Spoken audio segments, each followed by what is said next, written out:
Welcome to Rose Kados. Today, I would like to talk about the Great Depression of America. I don't know why they call it great, but it lasted for 10 years. 10 years is a pretty long time. It happened somewhere almost 100 years ago in 1929, I think September, with a crash of stock market. In fact, a lot of people say stock market was only a symptom and not a reason. If you look at the American history of the first 2-3 decades of the last century, car was invented in 1886, and in 2006 Henry Ford started his assembly line to make mass production possible. Not massive production, but mass. Americans were enjoying a good life. The World War One had just gotten over. That was in from 1914 to 1919, 18, sorry. And after that, things were moving very smoothly. When this thing happened, let us see how the more important part is how did these Americans face and had gone through this 10 years of tough life. Firstly, millions starved. Farms were sold, farmland was sold at pittance. Most of the people were doing farming that time. They were tough guys, not only physically, but they were mentally also tough. So, what did they do? The first thing they did was they started staying together as joint families. So, parents, their children, and their grandchildren all huddled together.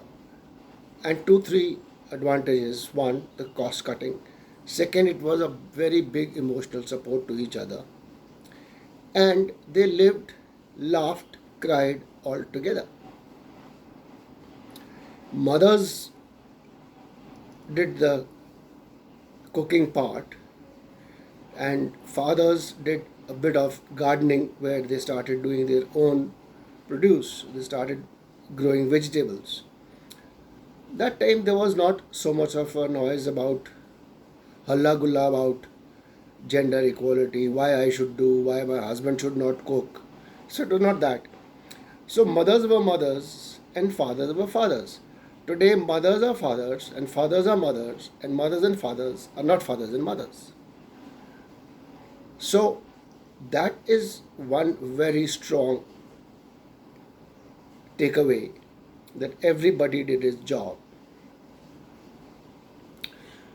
And grandparents played with their grandchildren. They all huddled up in small accommodations. Some of them had to shift into tents. But they managed. Now, the other thing was that church came into a big role to play, and they were called church parties. So church had money, they used to spend, and almost 1,000 people used to gather, and it was a community food for everyone. Also, there was a concept of potluck which we know today came from there. Every household cooked one major meal in a big pot, and that was taken to one person's house where all the families got together and shared whatever was available. So much so that the families started growing their own vegetable gardens. That time they had some piece of land, homes were big, bungalows were big, farms were big, so they managed that. Another very important thing and very intriguing was they called a depression soup. whatever hodgepodge was available, leftovers were available, that and whatever vegetables were available, they were all put together and they brewed a soup. It was a thick soup, something like a stew.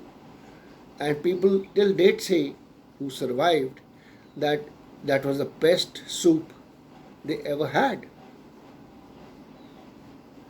So, ladies and gentlemen, boys and girls, I think in such a crisis, people have to come together, huddle down together, and that's the only way to survive.